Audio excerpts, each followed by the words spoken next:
Welcome to Ciao Bella, hosted by me, Erica Firpo, a travel journalist based in Rome. Each episode of Ciao Bella, I sit down with Italy's creators, contemporary artists and artisans, designers, culinary experts, heritage brands, and innovative aesthetes, and more who are defining and redefining 21st century Italy. Pull up a chair and join in. Welcome back to Ciao Bella. Today I am in Milan, and I am in the showroom of Borsalino, the iconic and epic hat makers of Italy, a company that's 162 years old. And I have the pleasure of sitting in front of the creative curator, Ingegnere Giacomo Santucci. Ingegnere is such a hard word for me to pronounce, but I'm going to try to do it well. You did well, by the way. Thank you for Congrats. joining me. It's such a pleasure. And I'm Giacomo Santucci. I've been working in the fashion industry for... Does it work? Yeah, it's working. I was just wondering. I'm always checking. I've been working in this industry for quite a while, almost 40 years. And I've been very lucky because I've been through the most incredible companies, brand names, such as Salvatore Ferragamo in the 80s, in different capacities. I started up as assistant to the managing director, to Mr. Ferruccio Ferragamo. And my career took me through different roles: international marketing director, general manager, and CEO of the company. After Ferragamo, I joined Prada. And that was an incredible challenge as well. Prada was very small. I mean, now it seems impossible that we know what Prada means and what Prada is about today. But, the end of the 80s, beginning of the 90s, we were such a small company. So I was part of this big development of the brand that started up in Asia. And again, I was a CEO for Asia Pacific, and I took over different responsibilities, still the big role of CEO for the brand.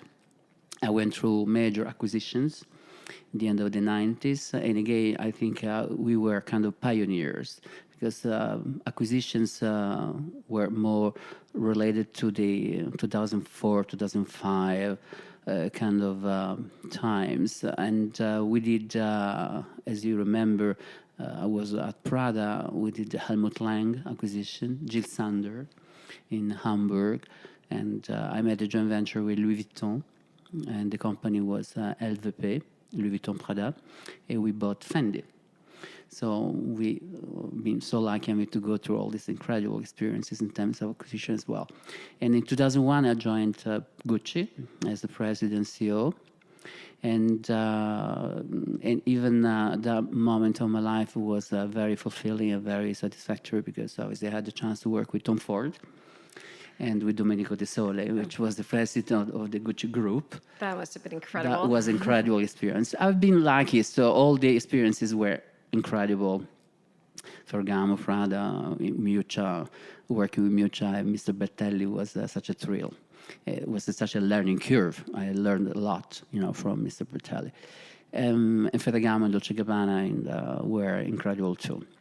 So after all these CEO's positions, I would say it was a moment for me to focus a little bit more on my personal life because I had problems with my parents. So I thought it was the right time to devote part of my time to my parents.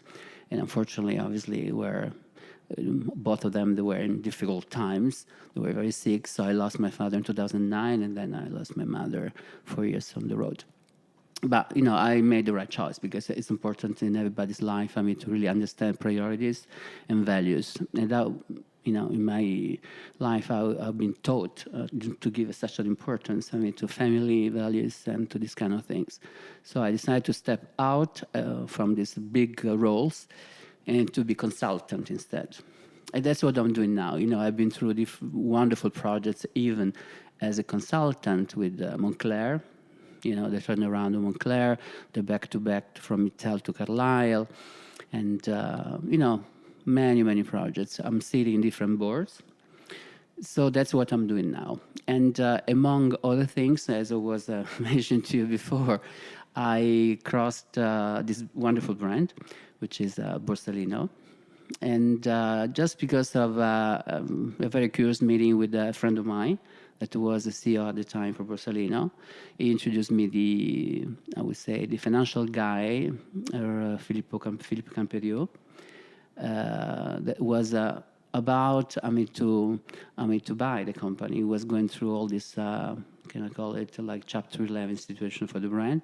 And since I've been always fascinated by heritage and by heritage brands, I thought one moment in your life you have to give back what you took your entire life. So I thought it was the right moment to leverage on my experience, on my interest in archives and heritage, and with the same token to use, I would say, for the very first time in my life, my degree in art. Because Borsalino gave me the chance, to really restudy the territory of the brand. Because when you look at the brand, it says Antica Casa Fondata, founded in 1857. Obviously, to me, as a historian of art as well, it means a lot. Because I could envisage the way Mr. Borsalino was looking at the world at that moment in time. And from a very small town, too, correct? From Alessandria? From Alessandria, exactly. But Mr. Borsalino was such a curious person, very curious, and there was such a big travelers. So obviously he was spending a lot of time in France, in Paris, and he was traveling to UK, to London quite often. So in that moment in time, UK was such a reference in art. As you know, obviously the end of the 19th century was the beginning of industrialization, and people were becoming a little bit richer. The middle class was, I would say, booming, but was increasing, and people were in need of furnishing houses. That was the moment where lifestyle started. Mm. And since the machinery were not as good as nowadays, obviously, so the output of the machines were not very good aesthetically, there was an incredible contribution of artists step into the lifestyle objects, whether it was a piece of furniture, glass, or wallpaper, illustration, graphics. So there were an incredible moment in UK. If you, the most important movements at the time were arts and craft. Yeah. Arts and Craft has been founded by William Morris, which was one of the most incredible artists. Another incredible artist was Ruskin, Mr. Macamurdo, Owen Jones, the biggest illustrator ever that illustrated Shakespeare for many years, Audrey Bursley. Oh, Audrey Bursley, yeah. Yes, exactly. So Mr. Borsalino was looking at all these wonderful things happening at that time, including the expo. Next year it would be a major expo in Dubai, and Mr. Borsalino attended one of the biggest in London. And the architect that conceived the structure of the expo was Paxton. And Paxton made an incredible, if you remember, still now, but obviously in the 19th century, London was a Victorian as the architecture is concerned. And he came out with this incredible structure. It's like a cage, like a nursery. Made out of steel, iron, and glass, which was revolutionary, obviously, at the time. Nowadays, we call it minimalism, but in the 19th century, it was definitely something. So I try to recreate the elements of the territory in a way, because as you know, Borsalino is a classic. The reputation of Borsalino is as a classic brand, and in terms of genders, it's definitely men's. What at the beginning was definitely more men's. So just to give our listeners just an idea of what we're talking about, if you haven't heard of a Borsalino, which I would find very odd if you haven't heard, but the Borsalino is an iconic hat. Well, there's the Borsalino hat, yes. And then there's the Borsalino brand, and it's this iconic men's hat that Marcello Mastroianni wore, and you can see Belmondo, Jean-Paul Belmondo, Humphrey Bogart. Bogart, Bergman wore it. Yes, absolutely. And I've seen Pedro Almodovar wear it. I wear Borsalino hats. I wear Borsalino men's hats all the time, and it is a men's the kind of hat you'll see a very lovely man. Very lovely dressed man wearing it on the street, and a lovely dressed woman, and it represents Italian savoir-faire. Absolutely. It's about whether you say it in English or in French, it's always the same. In English, is know-how.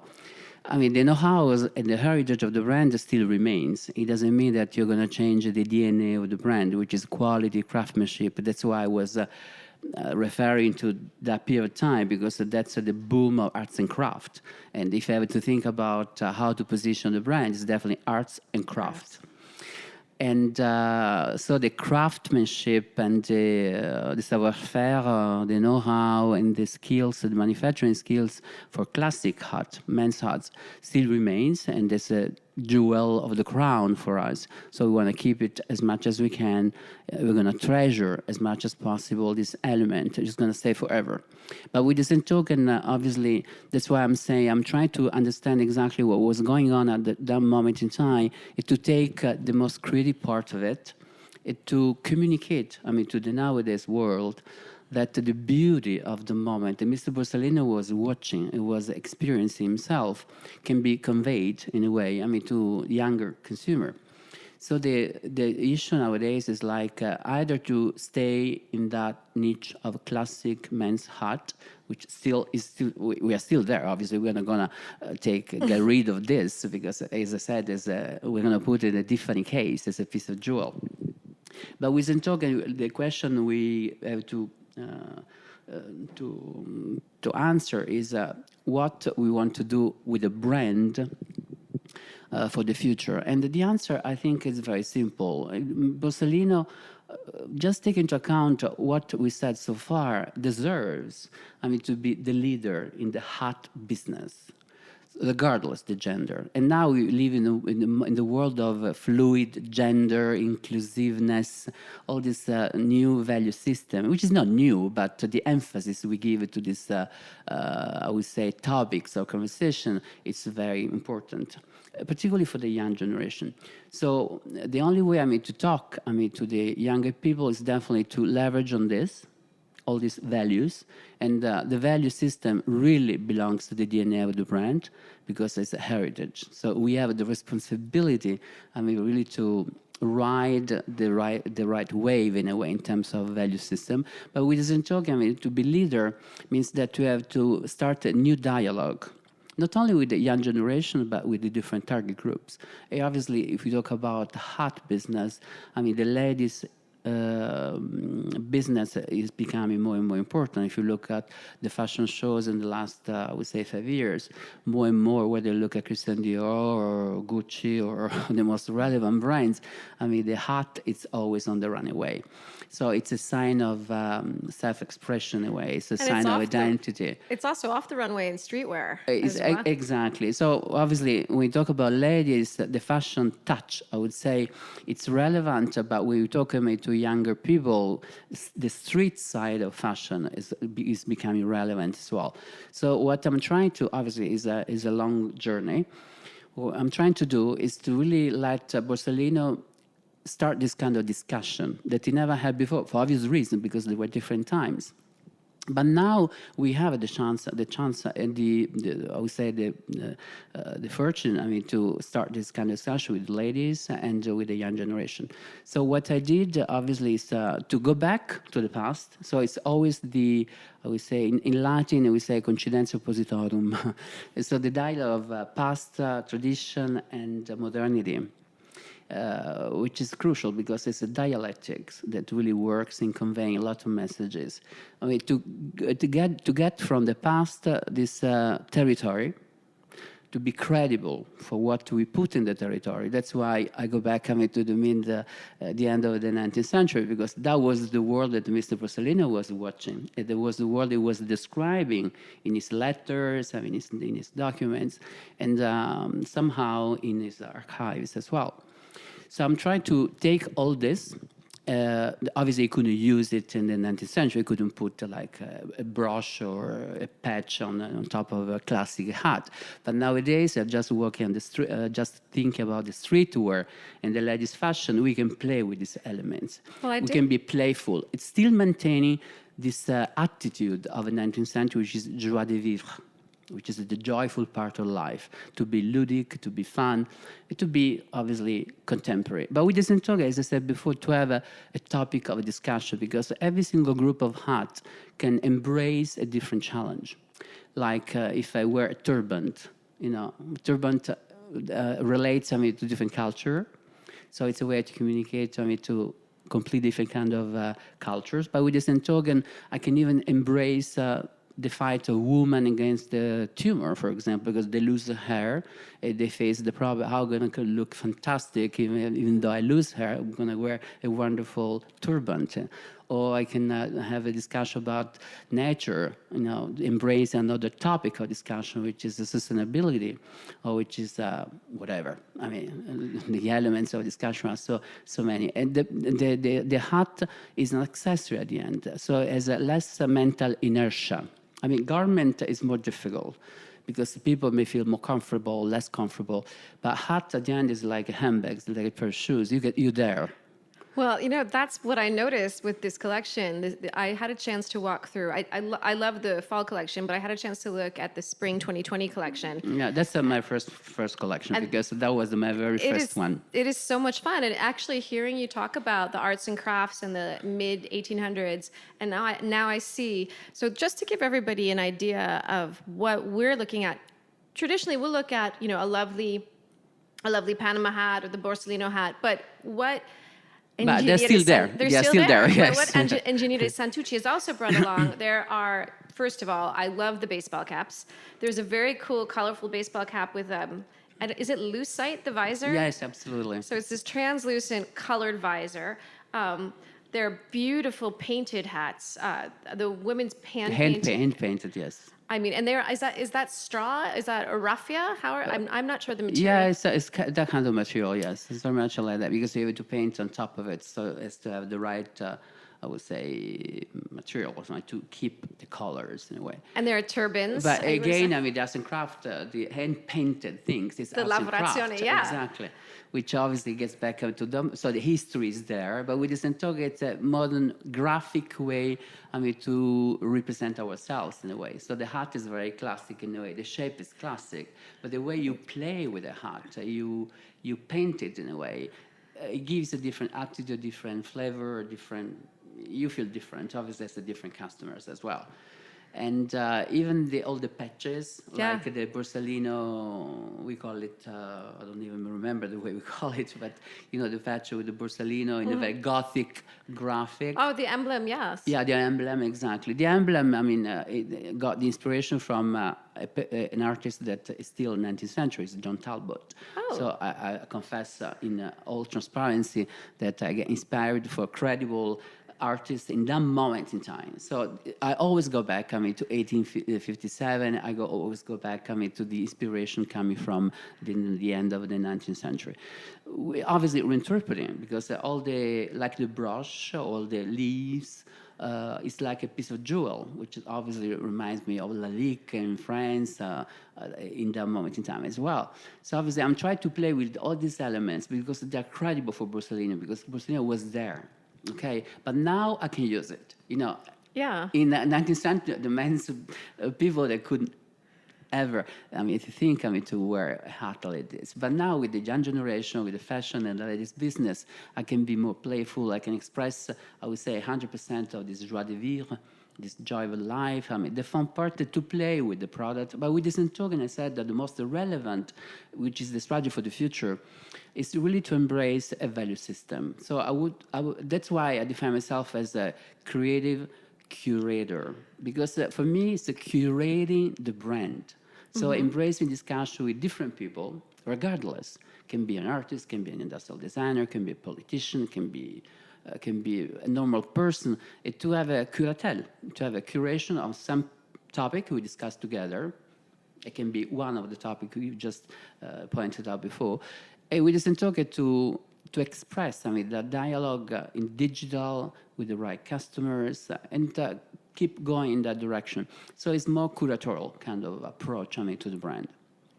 Well, I'm totally enjoying it because I love hats and I wear them all the time. But one of the things that I thought was so fascinating about this collection is that it's it gives me more variety. Yes, exactly. And Well, that's the aim. and that's really great because it means like, I mean, I'm going to say it in very layman's terms. I can spice up a look. I mean, I've always found that a hat is an incredible Yeah, but you know, piece. every single customer nowadays deserves, I mean, to play with the brand in different situations as well. First of all, you embrace, I would say, one discussion because you will love sustainability. So if there is a product, it's like a souvenir of that discussion. Yeah. You take it, but with this token, just approaching the product in a traditional way. If you have a wonderful classic tailleur, you can wear it with the classic Panama, with the classic fedora. So you go back to the real classic Borsalino. But if you have a cocktail evening dress or a more casual situation, you still want to play with the brand. But now you have the assortment, the variety. So you can have a baseball cap, so you can have a marine cap. You can have so many Marine occasions. caps are beautiful. I love them all. But if you see the collection, there are elements that the cross they are used across the whole collection. So in different ways. Sometimes there are pieces of jewels. I call it hat jewels, like the tiara. But the same element. I didn't see the tiara. The tiara is there. I will show you later. But the same element is like the belt. It can be embroidered or it can be a patch. And obviously, by the time you use it in different ways, is that you can adjust it to different product at different price point as well. Obviously, if it's a metallic tiara, it costs more. But if it's a patch on a baseball cap, definitely costs definitely less. So at least we try to use the same elements and to feel owner of that territory, but still maintain the dialogue across the different customers. Now, may I ask you a few questions about Please. Borsalino? And I read, because I told you I do a little research, and I read that there are some ideas for collaborations. And one in particular caught my eye, which was Borsalino and Sakai, the Japanese brand. Yes. Obviously, when I had the interview you're referring to, that's the curatorial side. Because when I said, when you defend the territory, you, I would say, embrace this kind of approach to the brand. So for me, brand is a discussion, as I said before, which I love it because it gives a chance for me to open myself to the entire world. I can discuss with you, I can discuss with everyone.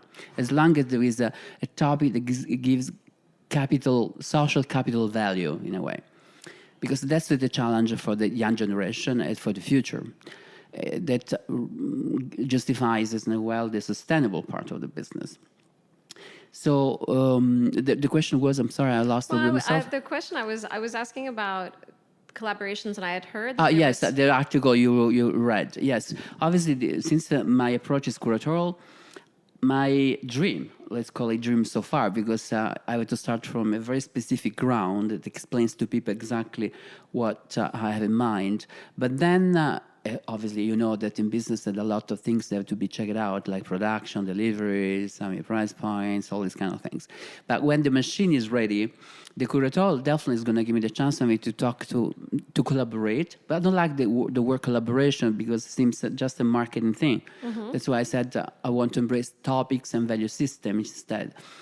It's more, to be engaged according to the topic to so many brands. For example, it's just an example. If I want to go back to the movie system or to the fashion in the 50s, for example, I can have not collaboration, let's say like a curatorial project with Christian Dior, for example, right. Or with Balmain for some reasons. Or if you want to discuss about movies, we have incredible history about movies. We just mentioned Jean-Paul Belmondo and Humphrey Bogart. I can do a special event with the film festival in Venice.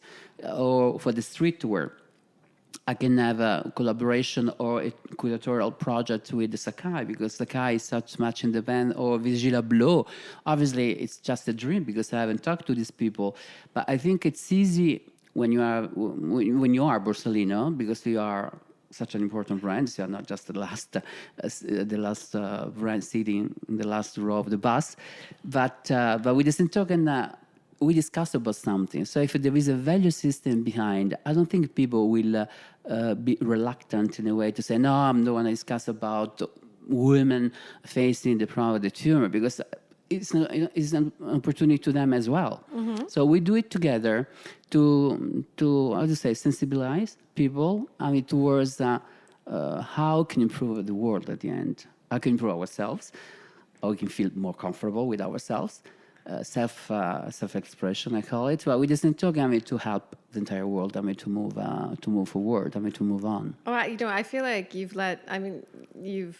gone completely out of the box or out of the hat box, so to speak. And this is amazing because this wasn't at all. I did not have any idea of this direction. I think it's incredible. Does it make sense for you? It completely makes sense, and it's really you. also nice. That's very encouraging because sometimes if you have interesting ideas or projects or concepts to work on, but you need to have an audience, and the audience need to appreciate the idea, the concept, and everything.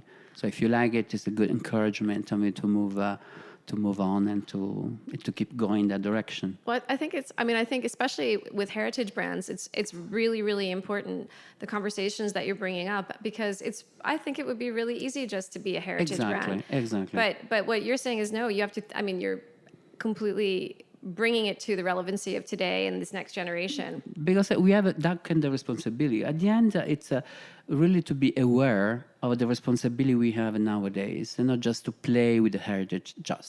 Heritage is important. It goes without saying. We said we're going to keep it as much as possible. We're going to put it in the Tiffany case.